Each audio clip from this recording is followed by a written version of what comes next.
Mike? Oh no, nothing. I'm just getting feedback on my article for today because there was a report in the Tampa newspaper by, I think his name is Joe Smith, who's the Tampa writer, that Brian Boyle turned down a more financially beneficial offer from Toronto to take Tampa Bay's offer. And Tampa offered him 3 years at $2 million per, and the Leafs offered him more, and he took the Tampa offer. And I reported that and said, it was probably his wife is from Orlando. Ryan Callahan and Strawman and his teammates from the Rangers are playing on the Lightning. There were reasons why. It wasn't like any anti-Toronto thing. And everybody's like, he's an American and he went to a warm weather city. What's the big deal? Is this news? I mean, Yeah. really? Yeah, it is news. It is news. Yeah. Jesus. Well, I got torn apart yesterday for my rant. My people on Twitter. Good rant. It was People on Twitter were ripping me. So Really? Yeah.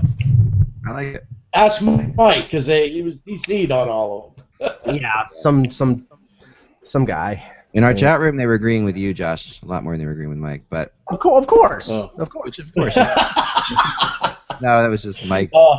Mike being the voice of reason just didn't fly. I'm a lot more calm today, guys. Plus, I'm happy because I'm fitting into an XL shirt right now. So. Wow, excellent, man. You're down, Mike. You're down, Josh. You're down what, like 45 pounds now? I'm close to 50 now. Holy moly!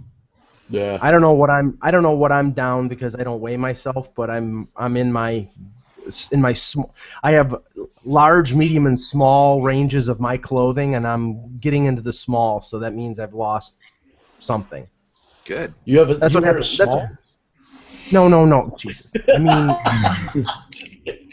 okay. Let's just say this. My small clothing are larges. My big clothing is XXL, so I'm in the larges now. So I'm, Yeah.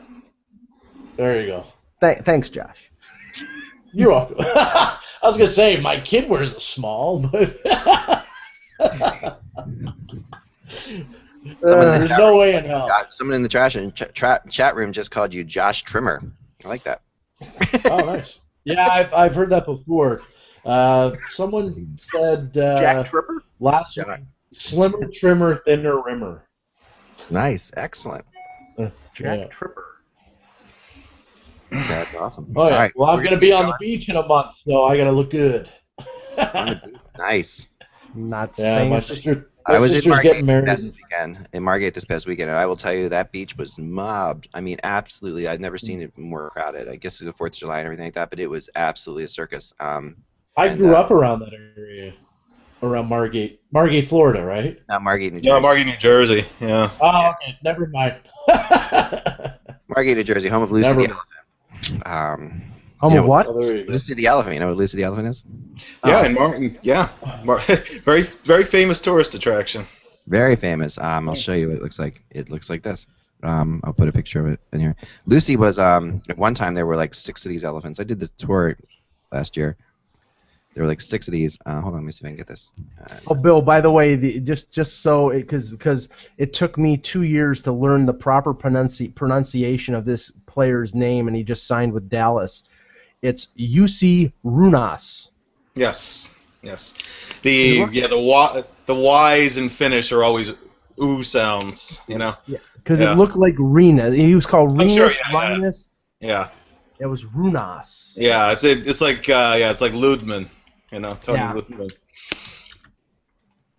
That's a peculiar signing. Is it a commentary on the fact that is Jack Campbell a bust, or is he just too injury prone, or? He's been pretty slow in his development. I think it's a move for the Texas Stars because Lindback will be the backup to Lettinen, but Nielstrup is gone. Yeah. Nielstrup is gone, so that'll be the other goalie. I mean, Runas played pretty decent for the Marlies, but he was sort of up and down. It just really didn't. It never happened for him, and he was he was expected to be better than he ended up being. So, but he got a one-way contract, which I was a little surprised about. But Yeah, that is a little surprising for a guy who's going to probably be in Austin this year. right. Yeah, we're gonna do with that. All right, so let's I'd take living in Austin. Nice city. Yeah. Sean Colvin lives there, Ak. Sean Colvin lives in Austin. Yep. A lot of people do live in Austin. A lot of musicians live in Austin. I know the Story lived there for a while. Yeah, so there's a lot of people that live there. I've played the South by Southwest conference twice, maybe. We never actually did play it. We were about to, but instead we played a version of it, but we never went to Austin. So yeah.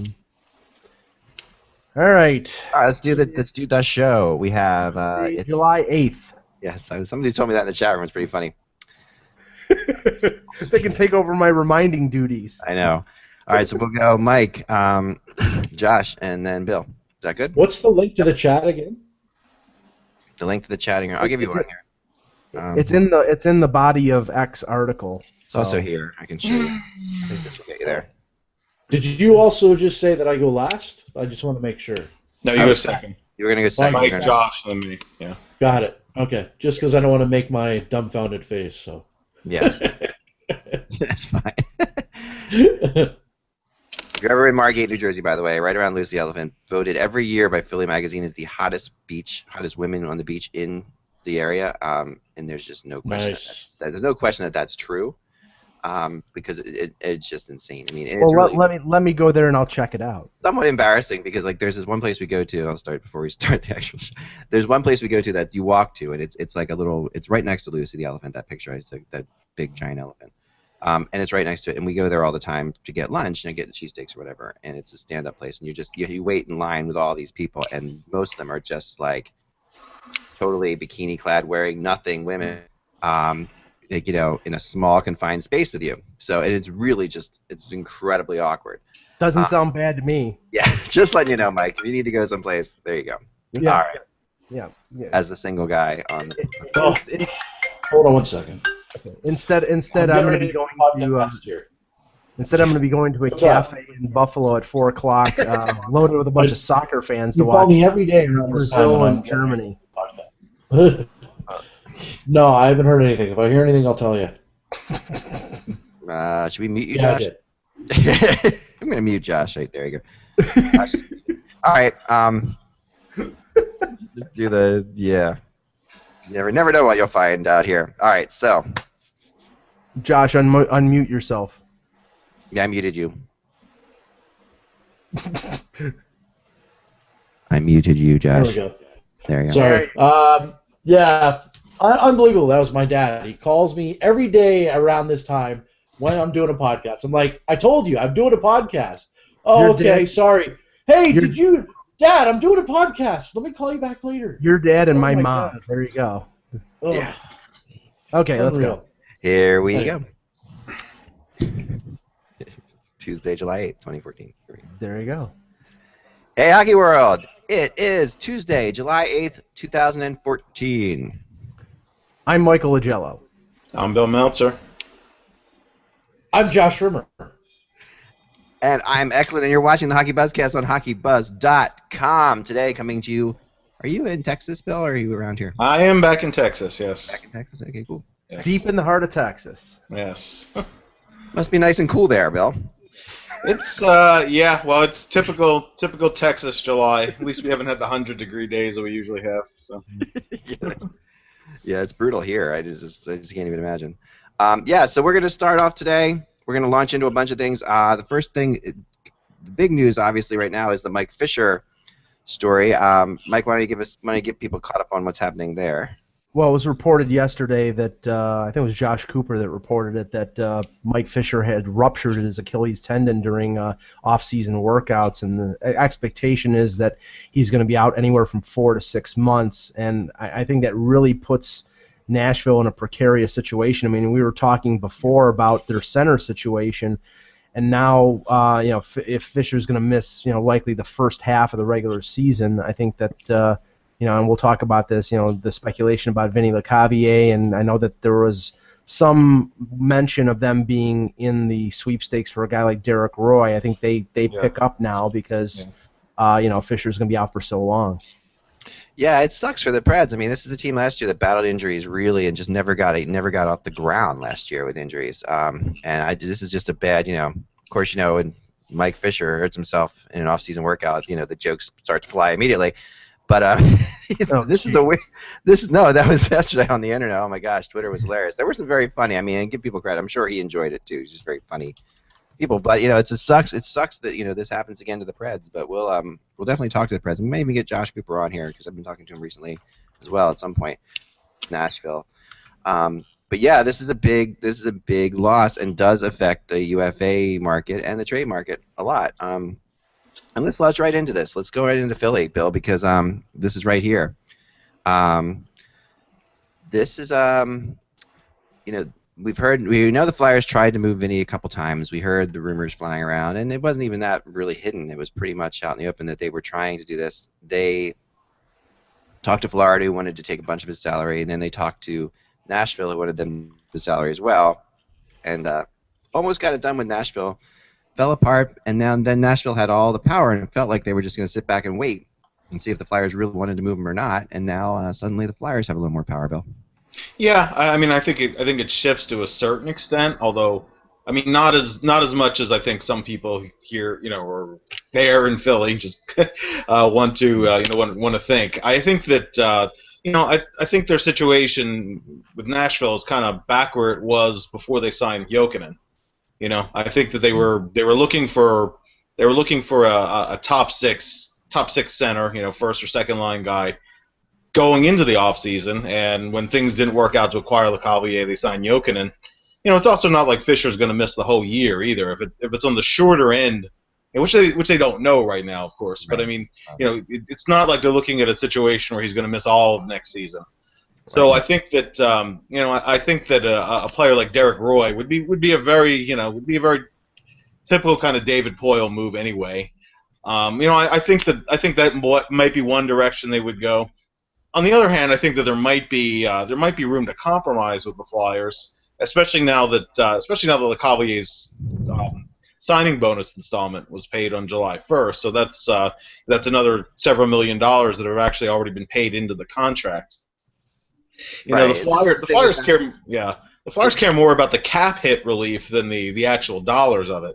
So I think possibly something could be worked out. I mean, one of the sticking points, and it's something that's not really a surprise, and something that actually that you had said, Ek, is that from the word that's out there, the teams the Flyers have talked to have not only wanted the Flyers to take on a significant chunk of LeCavalier's cap hit, but they've also wanted a second-round pick. I guess it would have to be 2016 because the Flyers don't have a second-round pick next year.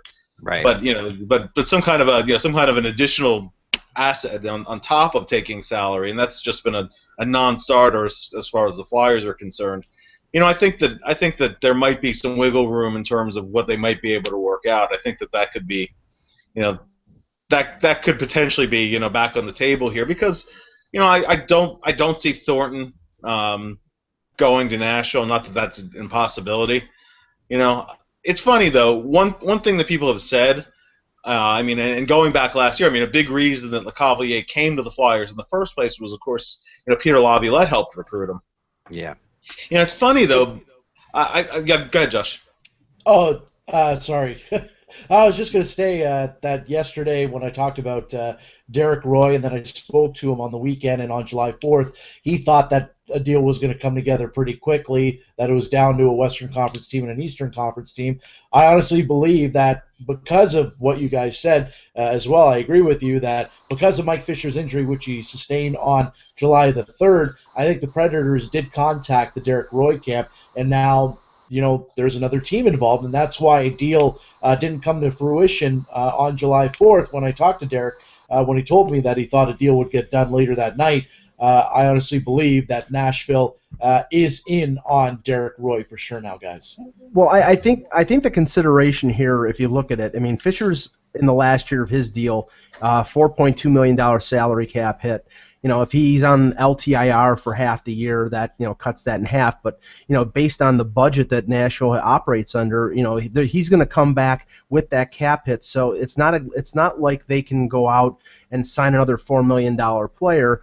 What they may and the thing that's confusing and possibly troubling about the LeCavier situation is it's 4 years. It's 4 more years. Even if the Flyers take half of that cap hit, which I'm sure they don't want to do, that it's 4 years. Whereas if they go out in free agency and sign a Derek Roy or sign a Mike Ribeiro, who probably is a better fit as a top 6 on a 1-year deal, then that covers them for the time that Fisher would have missed. Instead, if they trade for LeCavier, they got 3 more years of LeCavier, and it as a diminishing return as a guy in his mid-30s who may not have much left in the tank. But this is, not to talk Nashville too much, but this is obviously a Nashville situation. But Nashville, a couple things about them that I think goes unnoticed. One, they're going to spend money, and they've shown they're going to spend money, and they've already spent. They on that same day that Vinny got his bonus, paid $13 million to Shea Weber.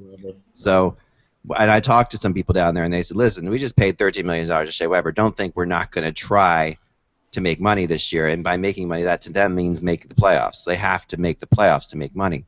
So the Preds aren't going to sit back, and we saw that. We saw with what they tried to do. They went hard after Spezza. They went after LeCavier. They got Jokinen. I mean, they're set defensively, so they've been out there trying to spend offensive money to try to get scoring in to fit, like you said, Bill, to fit Lavi's system. Though the other thing about the Preds is, the people have this issue that they're not, a winning team, and that's why you wouldn't want to go there. And yeah, I get that, and that's definitely the case, and which is kind of I was talking to somebody the other day, kind of like a blessing, because for the first time, the people aren't looking at the Preds like, well, we wouldn't go to Nashville. It's not a hockey town. That's not the question anymore. Now it's more like this is just not a good hockey team right now, which is actually a nice thing for the Nashville Predators, in my mind, having been through times when people wouldn't call it a hockey town. But there is still, through all that, I say, there's still a thing about star power in that town. And Vinny LeCavier brings more star power than Mike Ribeiro brings. It's just the way, it's the reality of it, So when you're looking at it, you can mute. Okay, sorry, Josh. Yeah, the star power is there with Vinny LeCavier. The biggest moments in the Nashville Predators' history have been when they signed Paul Kariya, when they traded for Peter Forsberg. Just what that did to that town in general. Remember, this is a star town. This is a mini Hollywood, right? So this is a place that needs that kind of star power. Yeah. So LeCavier is the one guy, and I think one of the things they're looking at is they need to sell tickets. They need to get that money back for Shea Weber. So they're going to have to find a way to Bill, this is where we got to get back to the Flyers, because Vinny, in a way, last year, he was disappointing, obviously. I mean, 370 days ago, they signed him to this big deal, and now they're trying to get rid of him. But that being said, there was a lot of misplaced, where was he going to play? He came into town. We heard that he wanted to play with Giroux on the wing, and then we heard, okay, no, he's definitely a center. He can't play on the wing, and that misplaced Braden Shen, which no one wanted to do. So I think Vinny could succeed in Nashville, actually. Yeah, I mean the one concern that I have either in Philly or in Nashville, though, is that the one area where he's definitely declining is the skating. Yeah, more and more he's becoming a stationary kind of player. The hands are still there. I mean, he still has an amazing one-timer from the right circle out to the hash marks. I mean, he's a threat to score anytime he gets the puck there. Anytime he's able to get the puck, able to get near the net and the puck's on his stick, there's a very good chance he's going to score, or two defensemen will go to him and he'll find an open guy for a tap in. I mean, he can still do those things, and he still has that incredible upper body strength where he really does. I mean, he's in tremendous physical condition. What would surprise me? We talked about this several times in the press box, Bill, because Bill and I sit next to each other in the press box in Philly, and we talked about several. What I was really surprised about Vinny's game, because having not seen him all the time, then you started seeing him on a regular basis, is Vinny was way better in the corners than I thought he was. He was way better. It surprised me at how he would go and dig pucks out. And maybe it was his reach, or maybe it was upper body strength, or whatever. But he was very good at digging pucks out of situations where there's, in the old days we would have had a whistle blown or whatever. Vinny was really good at coming out of those spots. Yeah, definitely a very big and strong guy. I mean, other than his skating, the other concern is defensively.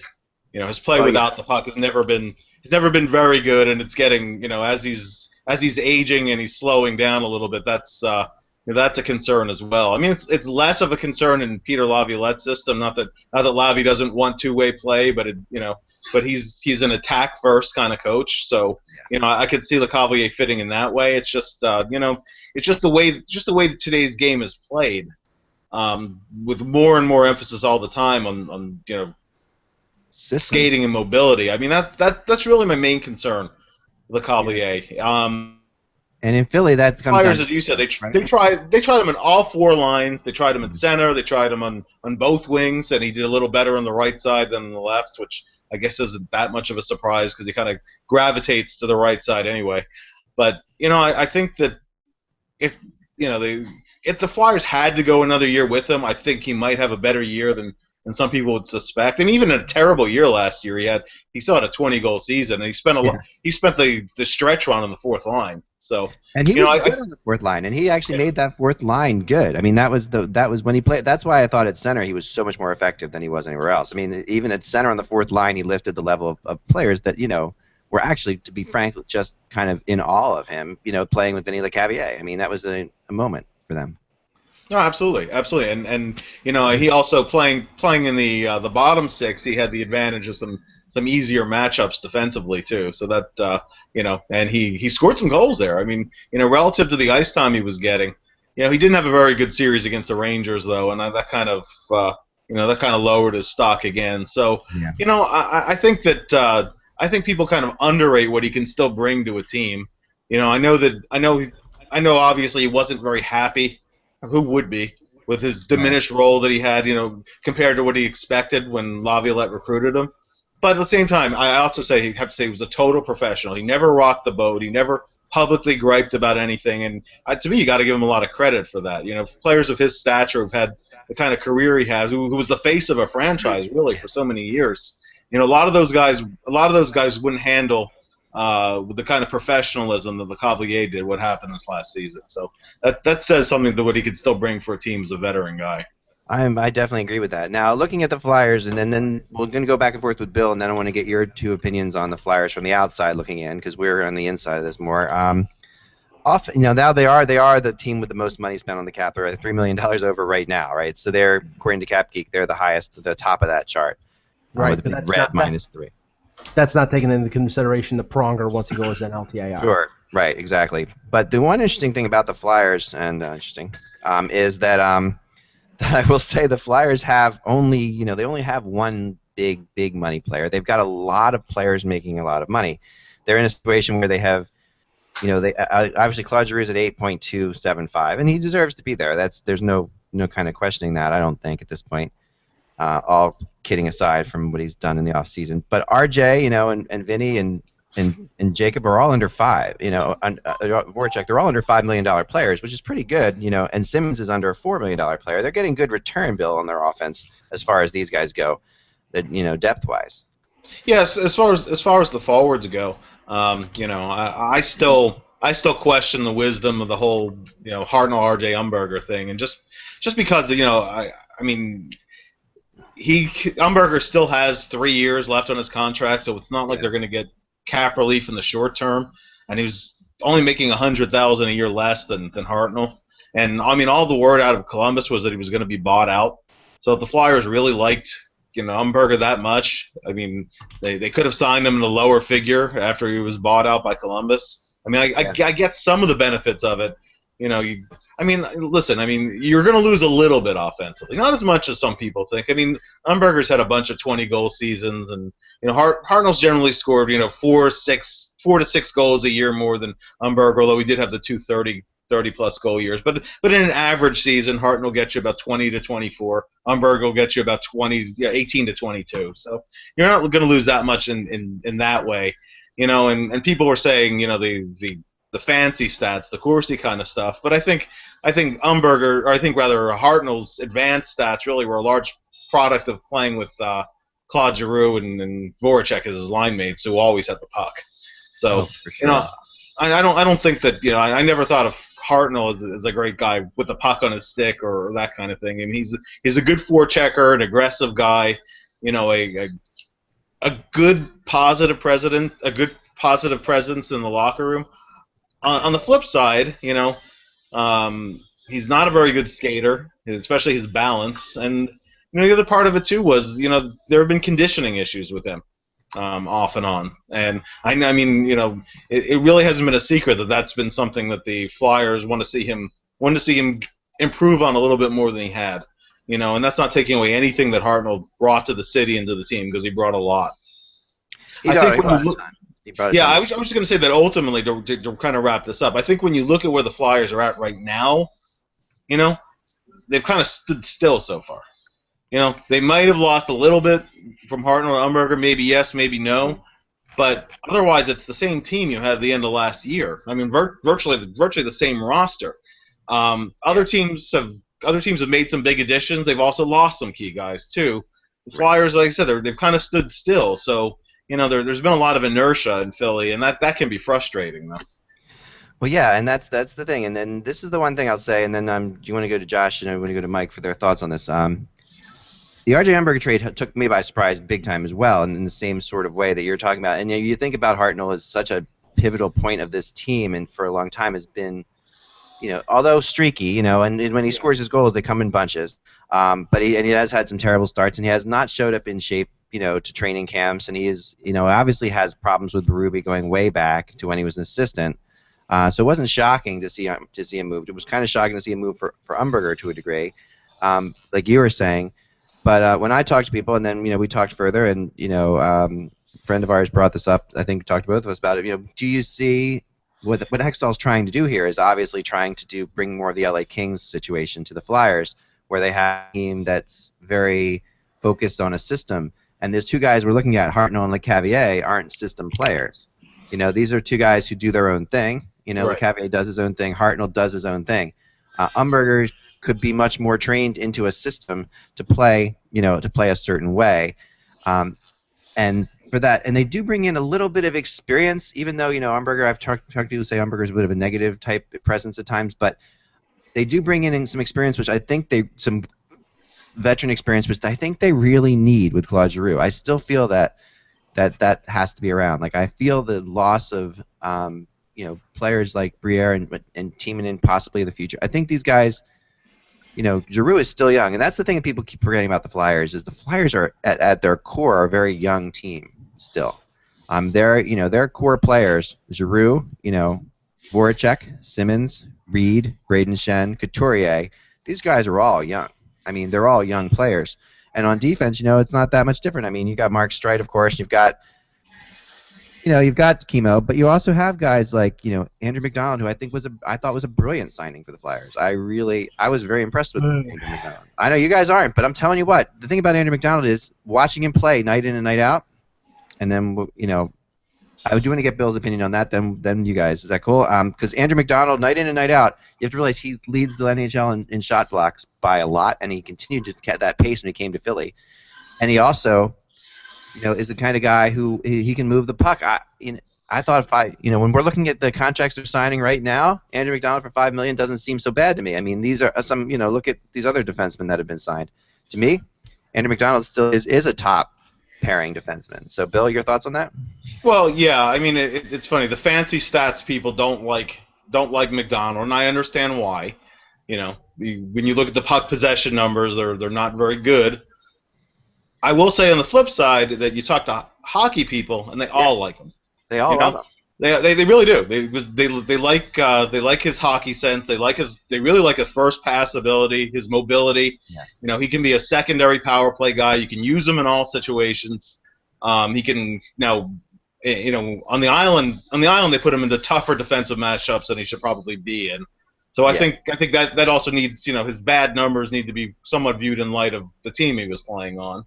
But I think that if you put him in a second pairing kind of role, he's real solid. He's a real solid as a 3 or 4. I think the Flyers blue line core, they have a lot of really promising young defensemen in the pipeline. Unfortunately, none of them are quite NHL ready yet. Right. Samuel Morin, they just drafted Travis Sanheim in the first round. Shane Gostisbehere might be about a year away.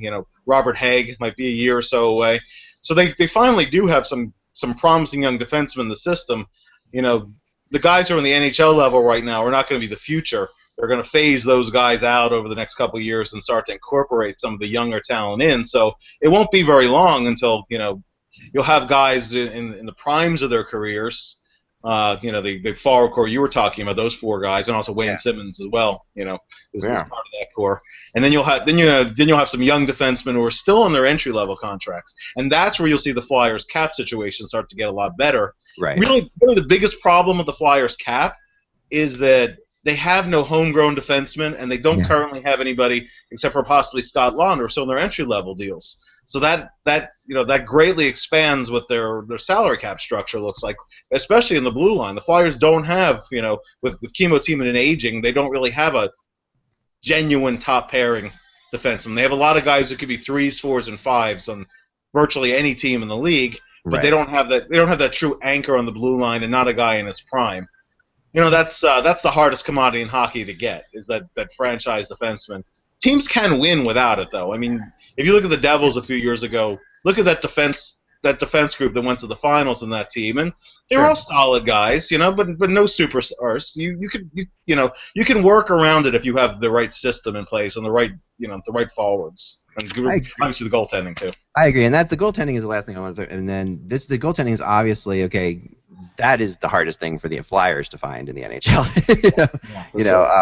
And right now it appears as if, and it's still everybody's really hesitant to say that Steve Mason is the guy because, we've had the guy here before, but Steve Mason, really does appear to be a hugely calming influence, able to play in this market, which is something that they haven't had for a very long time, and that, I think, more than anything else, could lead the forwards into a better season, lead everybody into a better season as their confidence grows with them. I can't say enough good things about Steve Mason. Yeah. He is, and he'll be the first one to tell you that when he was in Columbus, he had a lot of growing up to do.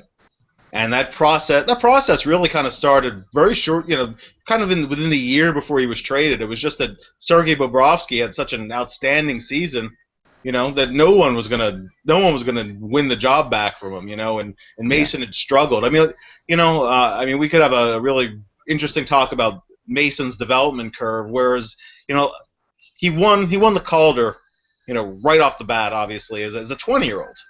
Yeah. At an age when most goaltenders are still kind of getting their feet under them, in the AHL, they're just graduating from junior hockey.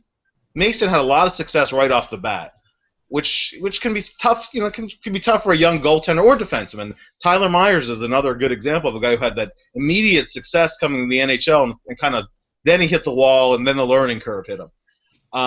Mason in Philadelphia has been a whole different player. He, the way that he works together with Jeff Reese, they have a tremendous relationship. He worked really well with Ray Emery, and with the exception of a couple of weeks in December and January, he was outstanding all season long, and he was absolutely incredible in that series against the Rangers. He was the reason that series went to 7 games, because the Rangers really should have blown Philly out of the water. I actually have a very high degree of confidence that if he stays healthy, Mason has turned the corner and has become the goaltender that people thought he was going to be, early in his career in Columbus. Right now, I think that Mason is about the least of the Flyers' problems. If he gets hurt, then you have to rely on Emery, and there's really nothing in the pipeline coming up goaltending-wise. But I think in terms of starting goaltender, I think for the first time in a long time, the Flyers can feel a high degree of confidence they have their guy at least for a few years. For sure. Okay, guys. Josh, thanks, guys, for hanging in. Let's hear what you guys have to say about this whole Flyers situation, Josh.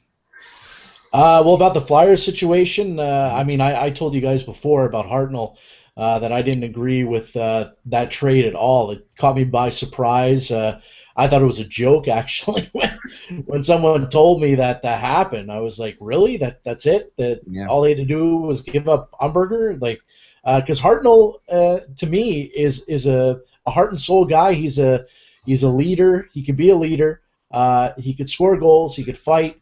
that's the kind of thing that the Blue Jackets really could have used in the playoff series against the Penguins. And I think by adding Hartnell, I mean, I was And he's pretty a happy penalty for. killer too. Yeah, exactly. But I wanted to also throw another name at you guys. You guys were talking about Nashville a little bit ago, and a name that you might hear, I think, maybe in the next coming couple of weeks, is a guy that didn't perform in the playoffs, and that's Rick Nash. I would still not be surprised if the Rangers trade Rick Nash. They weren't going to buy him out. They weren't happy with his performance in the playoffs.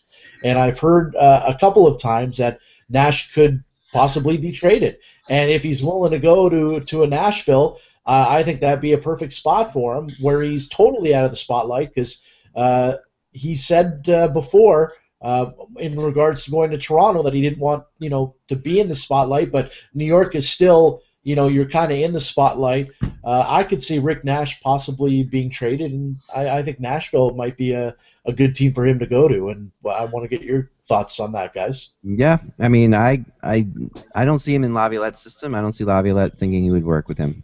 But I do think that the Rangers would move him in a heartbeat if they could.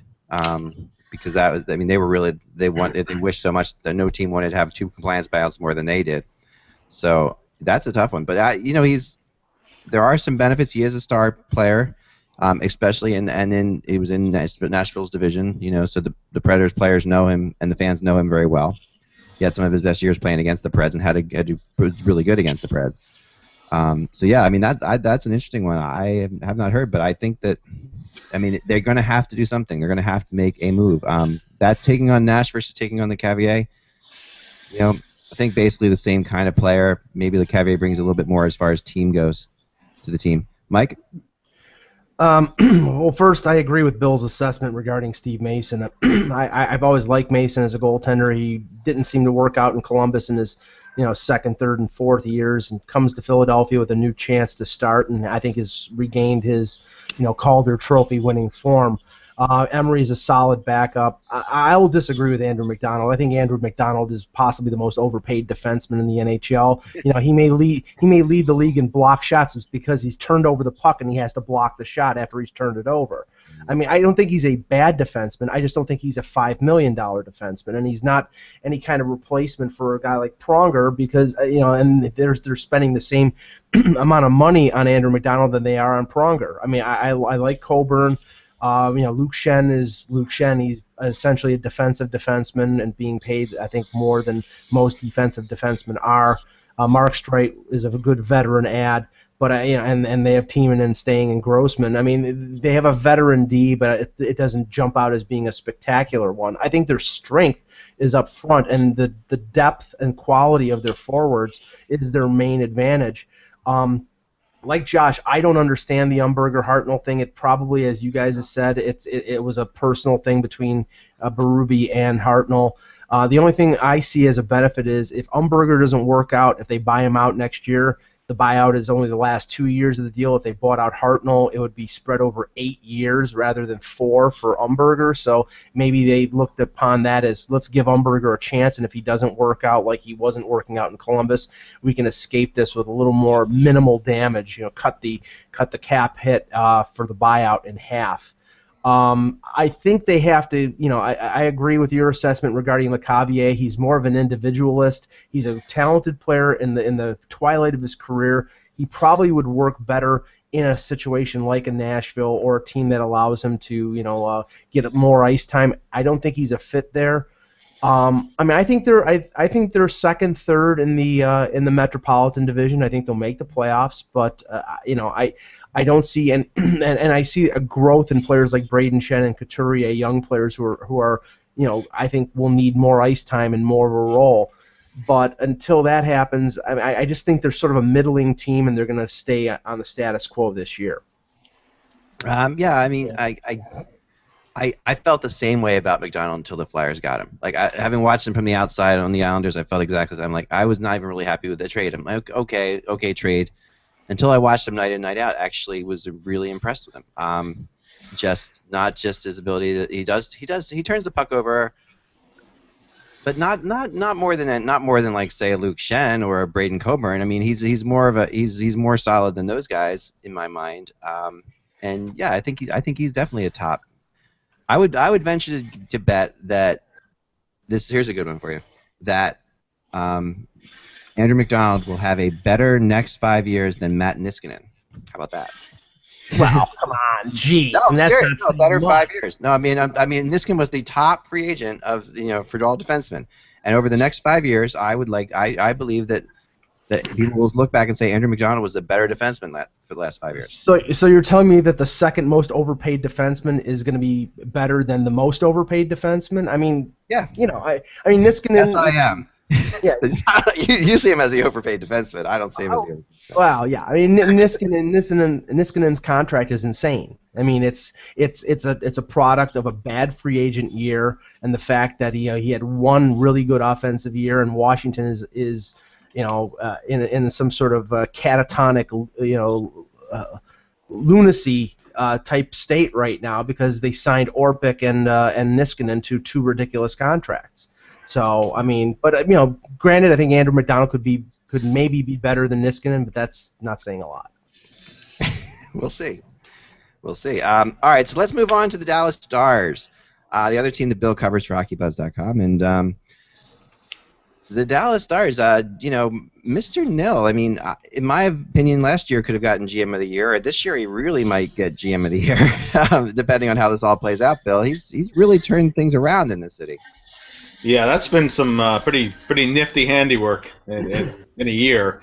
He brought in Sagan, of course, last year. Now he brings in Spezza, and I mean, Louis Eriksson's a nice player, a nice two-way player when healthy. But I mean, that so far that deal with Boston is really kind of lopsided in Dallas's favor. To get Spezza, albeit who's going to be unrestricted after the season. And I mean, Alex Chason is a nice player, but I mean, obviously to be able to bring in to have a 1-2 punch of Sagan and Spezza, and it costs you, really kind of a complimentary piece to bring in Hemsky. I mean, you look at that Stars top line with Sagan and Jamie Benn and Nichushkin, who's just going to keep getting better and better. Now the second line, you'll have Spezza and Hemsky, who really work well together in their time with Ottawa last season after Hemsky went over there. And I don't know what the third piece in the line will be. Maybe right now by default it's Eric Cole. We'll see how that all works out. And then you look at kind of the other supporting pieces they have, around them. Guys like Antoine Roussel, who's become a really valuable role player, and Garbutt, who's been a late bloomer, and they were just able to re-sign Vern Fiddler, which is an underrated move. But they not only were able to re-sign him, they got him a lower cap than they had him before. I mean, he's their best penalty killer. They got him for 2 years too. Yeah. And if you look at that Dallas forward group, if they have good health, they have the ability to compete with any team out west, which is saying a lot because there's some powerhouse teams. But if you just look forward wise, Dallas can compete with anybody. The goaltending with Lettinen is real solid. The one area that still worries me is the defense. Yeah. They have some good, as with the Flyers, they have some good young defensemen in the system who are getting close to being NHL ready. Maybe a few will step up this year. A guy like Patrick Nemeth, for example, might be ready for an NHL job this year.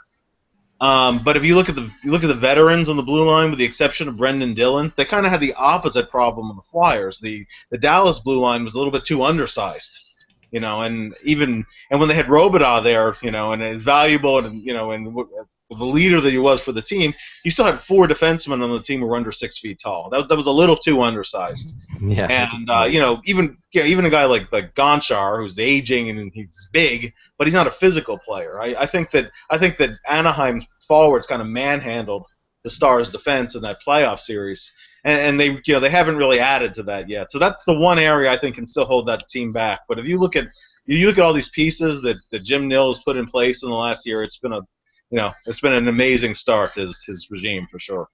It is remarkable, and we got to get Dallas fans into this because this is an exciting team, and I'm really hoping that Dallas fans do turn around because they're a quiet group sometimes, but this is definitely a group that needs to realize that this is going to be an exciting year. Last year, I predicted them to do really well, and they sort of came on towards the end. This year, I mean, it's hard to see them not as a playoff team, Bill. Oh, sure, yeah. Even they had that stretch of 3 straight years where they either lost out on the playoff spot on the last day of the regular season or the last 2 to 3 games. This past year, they added talent and they got into the postseason, and all they've done since then has gotten better. Yeah. So I think that I'd be very surprised actually if the Stars are not in the mix to at least be a 6 or 7 out west this year. I mean, I think it's a very promising group, and I think that I think things are looking up, immediate future and long term. Yeah, no, Mike, good. Yeah, I think that some Detroit fans may think that Jim Nill was the secret success behind the Detroit management, their organizational success, because since Nill has left, Ken Holland has been bringing in guys like Stephen Weiss and Carlo Koliakovo, and the Stars have been making phenomenal moves like they did with Spezza and Sagan. They did give up Riley Smith in that deal, and I think he's a good young player. But I think the track is positive for the Stars right now. I like the goaltending if Lettinen can stay healthy, which has always been a problem with him going back to Atlanta. If he can stay healthy, then they're solid in goal. Just don't depend on Anders Lindback to carry the ball for too long. I agree with Bill's assessment regarding their defense. I do think they're going to get some size. I watched Jamie Alexiak play a lot against the Marlies in the Calder Cup final. He looks like he's close to being ready to be in the NHL. He's big kid, has the mobility. I think he can probably make the jump this year, but they're still a little thin on the blue line. I wouldn't be surprised if there's a free agent out there. Maybe they'll be in the Del Zotto sweepstakes because I think they could use another defenseman who could provide some offense. Up front, I think people in Toronto are probably a little incensed that Nill can go out and get a number 1 center in Sagan and a number 1 or number 2 center quality in Spezza, and the Maple Leafs since Matt Sundin haven't been able to get a number 1 center.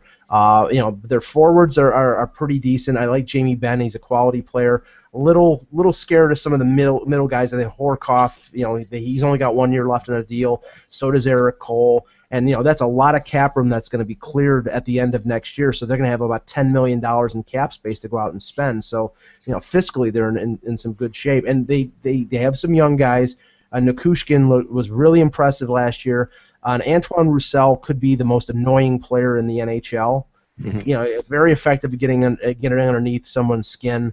And Lindy Ruff did an effective job in his first year in Dallas. So I think everything in Dallas is pointing towards them maybe being a year or two away from being a serious contender, but I think that they'll probably make the playoffs again next year.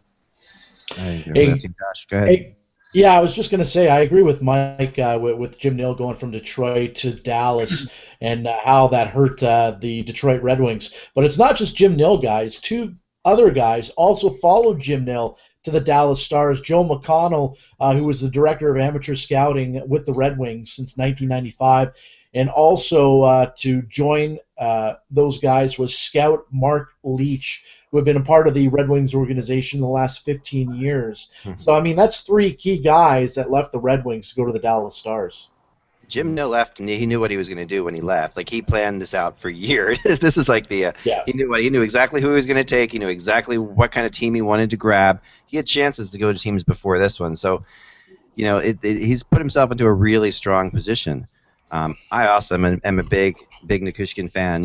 I love watching this guy play, and I think that I really felt as if he was one of the most underrated guys in the draft last year.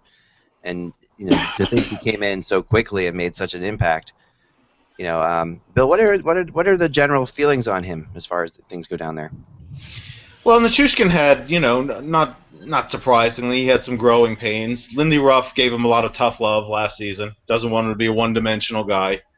I think that I think the feeling is the sky's the limit for him. When you have a guy with that skill level and size, and I think that I think the feeling is that he's going to develop into a legitimate, first-line guy who deserves to play up there, not just being, just playing with the right line mates. I mean, he's a very, very highly skilled player. I think that I think they're I think it's going to be an upward track with him. I don't think it's going to be a quantum leap his second season, but I think you project him out to what he's about 22, 23, 24 years old. I think he's going to be. You're going to look back and he's going to be. I said I think he'll be a legitimate top line guy in the league. They really haven't had that guy on the wing since they traded James Neal to the Penguins. So he has a promise of fulfilling that kind of a role. Just to jump back to one of Mike's points, I mean the Stars are hopeful that Jamie Alexiak can step up this year, and he's done really well in the AHL. I will say though that he's really, really, really struggled in his NHL game so far. So, he's gonna continue to have that learning curve, and if they're counting on him, this season to be a 20-minute kind of guy for them, I don't know if he's ready for that still. I think that they're still finding where he fits in and nurturing him along. It makes sense. It makes sense, and they can do that. They have the depth to do that right now. Patrick Eaves was an interesting little signing that he made too. Just another kind of example of what he's looking at right now. He just Nil kind of getting the whole, and that's a very Detroit-like signing, not just because he's been in Detroit, but he also just because that's the kind of player that they like to bring in. To have that Cleary, Daniel Cleary type player who's older and can lead some of these young players through it, and kind of like a on ice coach almost. So yeah, I think Patrick Eaves was a brilliant little signing. And the question is now, and I know that I'd heard Nil being interviewed in the last day or so that they're going to allow Spezza some time to settle in Dallas and get his bearings, but Spezza is 1 year away from unrestricted free agency, and the benefit of that deal is to potentially get Spezza locked up on a long-term extension. Now, they do have the room. It's a question of whether Spezza will want to stay in Dallas long-term and how much they'll have to pay him. I mean, they're paying Sagan $5.5 million. Spezza's in the last year making $7 million, but it's only a $4 million money being paid out. If he takes around what Sagan is making, or a little less or a little more, then I think that they could get him locked up. But he's got a history of back problems, and nobody knows whether he wants to stay there long term. So I think that'll be the big question for Dallas going through the season.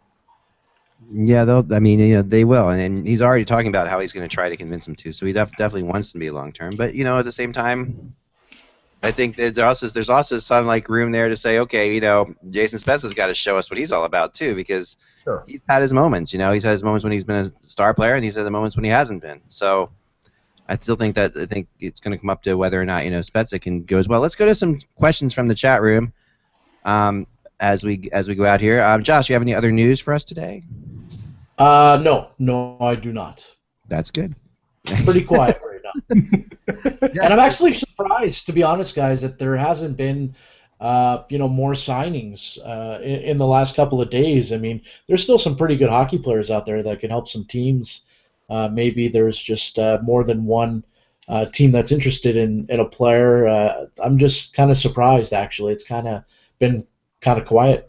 I think that the teams and the players are sort of in that stare down mode where they're saying, okay, we're only going to offer you this, and we want this, and right now they both have the time to to wait. I mean, some teams might be waiting for arbitration situations to clear up before they make decisions on players. I know that like we were talking about yesterday, a guy like Steve Ott is a player who I'm sure has some interest from a number of teams. I know that there are rumors that Toronto is interested in him. Also speculation about Buffalo bringing him back. It's probably a question of term and how much he can get. So I think this will filter out over the next couple weeks.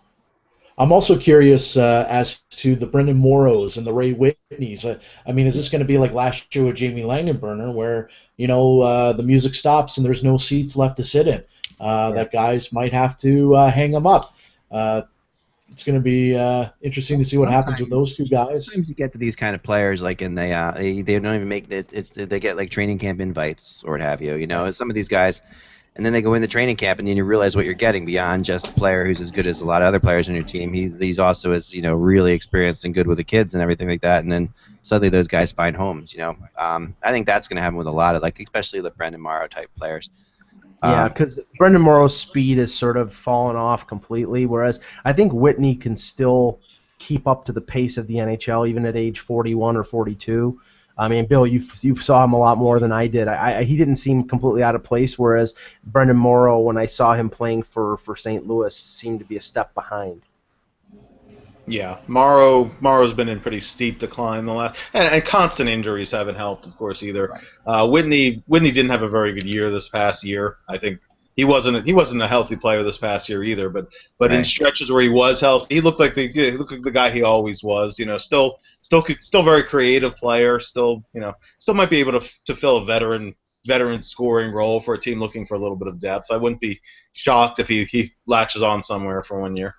Yeah, I agree. So let's go to some questions. We got Matt Friedenberger who wants to know, we've been hearing a lot about Bulls giving Corey Schneider a contract extension. What do you think he will get, and does he deserve to get paid as an elite goalie, even though he hasn't played more than 45 games in a season? It's a really good question, Matt. As far as what I've heard, I wouldn't expect him to get much because Lou doesn't really, he's not Marty Brodeur, right? So it's going to be more in the mid-range, I think, of his starters, and he's got to prove himself. So I would expect a shorter-term deal from Corey Schneider, which is probably not what Schneider wants because at this point, he's definitely been on that kind of a player for a long time, right? He's been the kind of player who's been like expected to do something, not given a fair chance all the time, and then ends up on a short-term deal. So, any thoughts on Corey Schneider from the panel there? I think if Corey Schneider signs a 2 or 3 year deal, he's going to be expecting to get around $5 million. I think I don't care if Lou Lamoriello doesn't want to spend the money. They traded for him. He's their number one goaltender. Marty Brodeur is gone. The cap room is there. Give me, he's basically saying, give me what I deserve. And I think that $5 million is about on par with an average to above average starting goaltender in this league, and I think it would be that it would have to be that if he's going to sign a shorter term deal.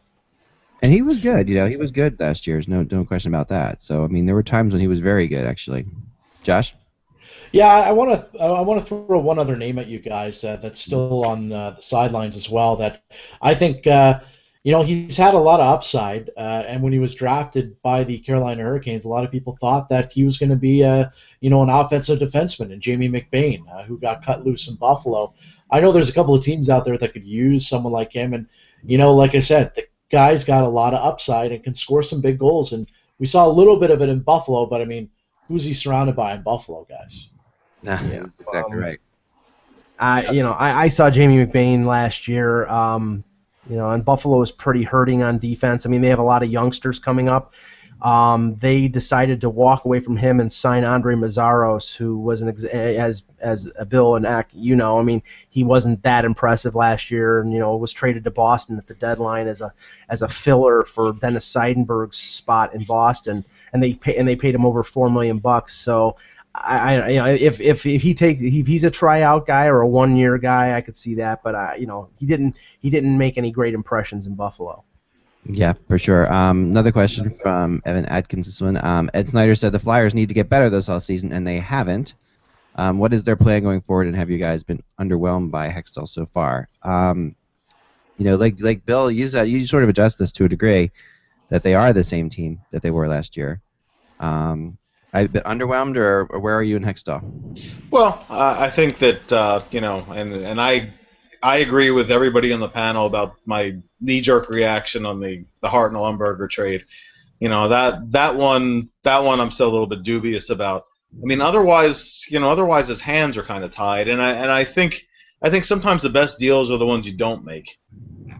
I think that rather than making moves for the sake of making moves, everybody wants to see the Flyers make changes on defense.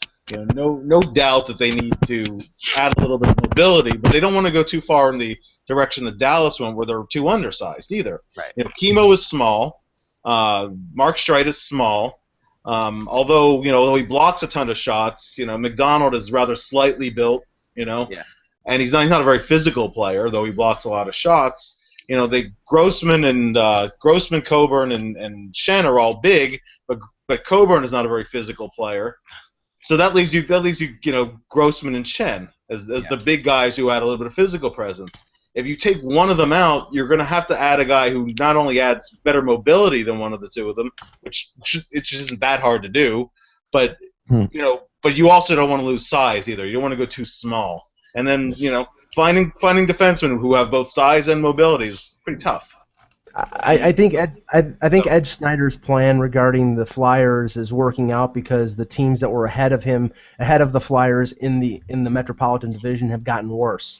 The Flyers have basically stayed on an even keel. I think Pittsburgh has gotten worse, and I think the Rangers, their depth, which was one of their main benefits last year, getting to the finals, is gone. I mean, they've lost Boyle, they've lost Pouliot. They retained Dominic Moore. They did add Dan Boyle, but they lost Strawman. So I don't think they're as strong a team as they were last year. And Pittsburgh, I know they brought in Ehrhoff, but they did lose, a couple defensemen, and they really, I don't think, have adequately replaced James Neal. So we'll see where they end up. The A-Train asks, Sam Moran, who we talked about a little bit, the young defenseman in the Flyers, says he put on 20 pounds and wants to make the team this year. Any thoughts on that? And do you think he needs another few years in the minors? I do think he needs another few years in the minors, personally. However, I was really impressed with him last year in the preseason, as you were too, Bill. Yeah, my philosophy on young defensemen. I mean, Ron Hextall said it his first day as general manager. I 100% agree with this.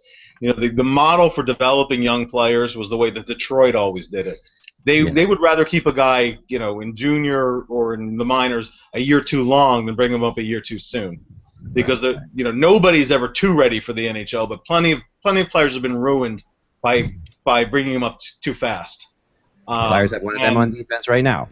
Absolutely, yeah, no, absolutely, and I think that so I think that the Flyers are going to be cautious with Moran, with Gostisbehere, with Sanheim, with all the guys that I mentioned before, Robert Haig being the other one. I think that if they're forced into a situation where, one of these guys has to come up, well, if he's going to hold a job, nobody's going to be handed a job. If they show that if they come into camp and play so well that there's no way you can possibly send them down, then you might see Moran with a big team this year. I think that he was very impressive in camp last year. The flip side of that is, I've seen other young defensemen come in as first-round picks and look very good in camp, too. Yeah. Everybody remembers Lucas Bizo's first year. He was tremendous for the first 2 months of the season. Then he hit the wall. Yeah. And he's a guy who's never really developed into what, he was supposed to be. And I'm not saying it's because they had him in the NHL too soon, but I am saying that you can't go too much by what you see in training camp or even in October. Once other teams get a book on them, once a little bit of fatigue and the NHL kind of schedule sets in, then I think you start to see that these guys have a lot of learning still to do. So if Moran's ready right now, great. If not, then develop him. And I would say Gostisbehere is a better chance at making the big team this year. If there was one that was going to surprise him out of camp, I don't know. Just from talking to people that I get, and just from seeing what I don't know. Both probably won't make the team, but. Like you said, the Flyers do have a tough time if one of them comes up and really looks good. It's going to be tricky because they do have that need. And if Moran put on the 20 pounds the same way that Dustin Buffalo on the 20 pounds, then it's not a good thing. I doubt that's the case.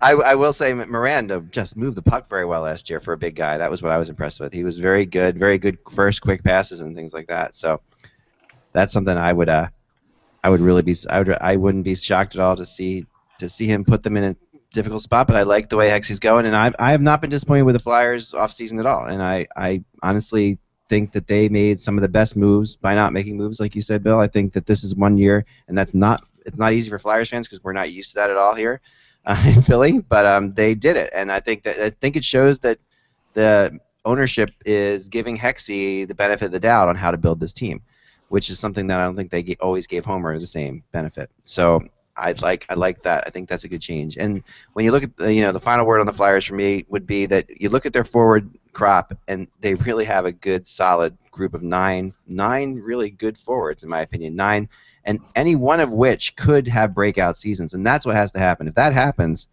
if Wayne Simmons Wayne Simmons had a breakout season last year, you could argue, definitely. But say Braden Shen suddenly puts up 35 goals, or or Voracek gets the 40 goal. I mean, these guys are close. These guys are close to doing these things. It's not that out of the realm of possibility for one of them to really just take off. And if one or two of them take off, and Claude Giroux then has the benefit of that and really has a big year on top of that, now you're talking about a pretty high-powered team for the Eastern Conference compared to most Eastern Conference offenses. So that's kind of where I see it at this point. Mike, thoughts? Well, I have no more thoughts on the Flyers situation, but I did see a question in the chat regarding the whether the Leafs had any trades in the hopper, and I think that the only thing that is potentially happen right now is after the arbitration situation with Franzen or Reimer.